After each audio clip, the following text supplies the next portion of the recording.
চারিপাশ দিয়ে কাঁচি দিয়ে কেটে নিচ থেকে একটি দলা মতন বানিয়ে এই নিয়ে এখানে রেখে এখন অন্য জায়গায় কিভাবে রোপণ করে আপনাদের দেখাবো, আর আপনারা ভিডিও শেষ পর্যন্ত দেখবেন। হ্যালো এভরিওয়ান, আসসালামু আলাইকুম। কৃষি সমাচার চ্যানেলের পক্ষ থেকে আরও একটি নতুন ভিডিওতে আপনাদের স্বাগতম জানাচ্ছি। দর্শক, আজকের ভিডিওর টপিকে থাকছে সিমের যে চারা, এই চারা বীজতলা থেকে নিয়ে অন্য জায়গায় কিভাবে রোপণ করে এই প্রক্রিয়া দেখুন। দর্শক, চারা এখান থেকে নিয়ে অন্য জায়গায় রোপণ করতেছে।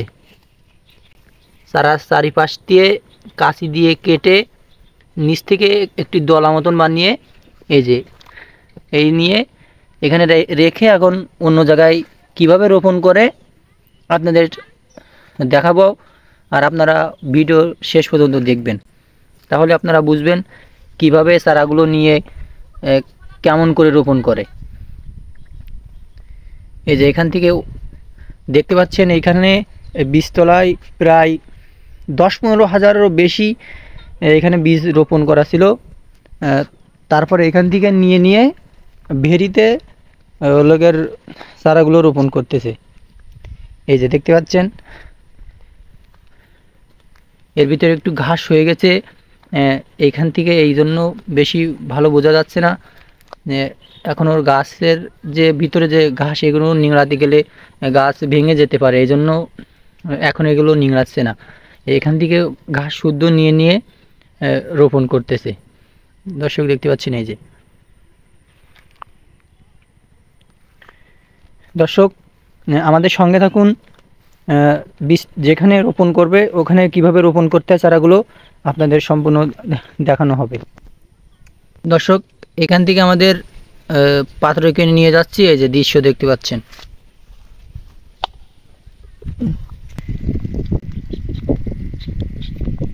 দর্শক, আমরা যে জায়গায় রোপণ করব চারাগুলো সেখানে চলে আসছি। দর্শক, আমরা যেখানে চারাগুলো রোপণ করব সেইখানে চারা একটা করে রেখে নিচ্ছি।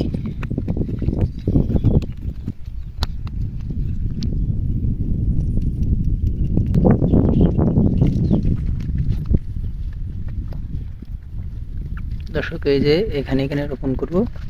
প্রায় 2 হাত পর চারাগুলো রোপণ করব আমরা। এখন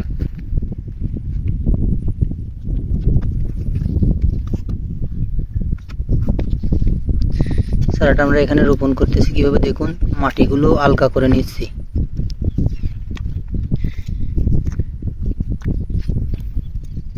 মাটিগুলো আলগা করে নিয়ে এখানে দিয়ে ওই মাটি গুঁড়ো গুঁড়ো করে এইখানে দিচ্ছি। দেখতে পাচ্ছেন, চারার গোড়ায় যে আগাছাগুলো ছিল সেগুলো কিন্তু মাটিতে ঢেকে যাচ্ছে, ওগুলো আর ওঠার সম্ভাবনা নাই। দর্শক, এটা রোপণ করা হয়ে গেছে।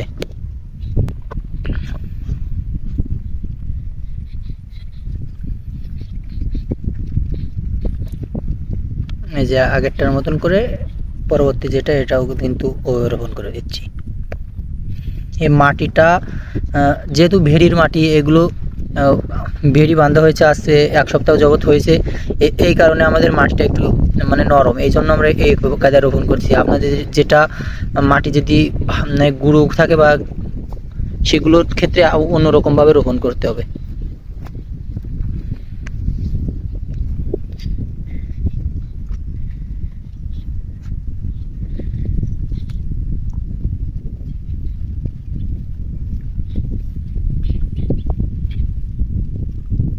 দর্শক, এই ছিল আজকের ভিডিও। যদি আপনাদের কাছে ভালো লেগে থাকে অবশ্যই আমার চ্যানেলটি সাবস্ক্রাইব করে নতুন ভিডিও পেতে পাশে থাকা বেল আইকন অন করে রাখুন। আল্লাহ হাফেজ।